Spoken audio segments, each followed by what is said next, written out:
Well, I certainly hope that you weren't a big fan of the classic Spider-Man suit in Marvel's Spider-Man 2, because, well, as of right now, it's broken. What's up, guys? How's it going, everybody? My name is Blitzwinger, and ladies and gentlemen, we got ourselves a surprise update for Marvel's Spider-Man 2. In this video, we're going to break down all the details about that update, as well as one unfortunate effect that resulted from that update. Of course, if you guys do enjoy the video here on YouTube, please don't forget to leave a like. Thank you guys so very much for your support, and with that in mind, as I always say, let's dive on in. First and foremost, hey, how big is this update? Well, it is about 480 megabytes, or 479.6 megabytes if you have to be super duper specific. So it's a nice quick install even if you don't have the fastest of internet. So that is obviously a massive W. And then, of course, let's get to what does it fix. So first and foremost, we kick things off with suit fixes, which is probably the most exciting thing that it fixes. So first, we have the fact that they fixed the issue on the masks and lenses where they would kind of have this like wavy effect, which is something that I did see in my own game. So I'm glad that that has been addressed, especially on the Amazing Spider-Man 2 suit. So massive W there. Additionally to that, they went ahead and addressed Peter's Hellfire Gala having glowing lights around the mask itself instead of like within the mask, which is something that I personally have not seen, but I have seen images circulate on the internet that showcase this issue as like a funny glitch. So it seems like that has now been fixed. And finally, they also did fix an orb of light that would randomly appear on Peter's Iron Spider suit. So that's another really exciting fix. Then we get to the controversial one. And that is, of course, the fact that they fixed the webbing on the classic suit, because before this, it kind of looked blurry or like as if it was kind of washed out. So now that is fixed. However, here's where the problem comes in. That fix has seemingly broken the designs of the classic suit, or the edit designs of the classic suit, because when you go in to select a different edit design, guess what? It is no longer there. Now, I do think that this is something that it will eventually be patched. Again, it's just unfortunate that they basically fixed the suit and then that ends up breaking another part of the suit. I guess it goes to show you that making video games is a pretty complicated process.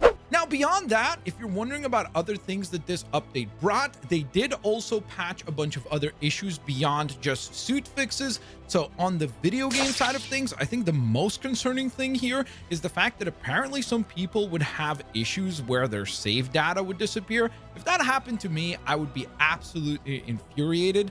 The fact that that's something that occurred sucks, but the fact that it's now fixed allegedly with this update is a massive W. Additionally to that, apparently there were some players that were unable to actually launch a new game plus onto their game. Instead, they would launch into just a new game. So that's again something that has been fixed, along with a bunch of the other game concerns that you can see right here. They also continue to optimize the game to make it run better. So they've added some general improvements to add better stability and just take away some of the more common crashes and performance hiccups that occur within the experience of the game, as well as addressing apparently some texture issues that were occurring in the open world.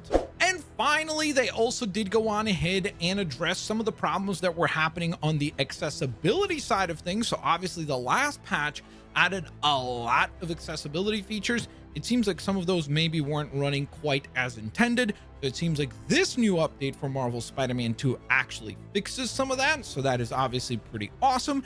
And they've also gone ahead and even added the skip puzzle option to the tether puzzle in the make your own choices mission. So I guess if you don't like puzzles, there's now another puzzle that you can just skip altogether. So those are the notes and updates that you need to know for Marvel's Spider-Man 2's latest update.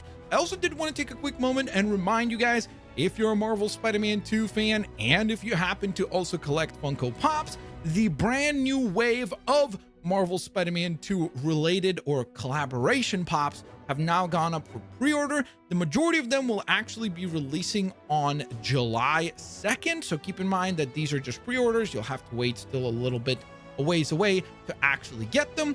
But it contains 5 different Funko Pops. So you get the 4 core characters, which is going to be Miles Morales' upgraded suit. You get Peter Parker's advanced suit 2.0 with the arms activated, or spider arms activated, so that's cool. You get Harry Osborn Venom, you get Craven along with his blade or knife, and then there's also a GameStop exclusive evolved Miles Morales, which is kind of an interesting choice by GameStop considering how few people really like that suit. But there you go, guys. I got you all caught up on the latest news for Marvel's Spider-Man 2. If you guys enjoyed the video, once again, thank you guys so very much for taking the time to leave a like. Thank you for your support.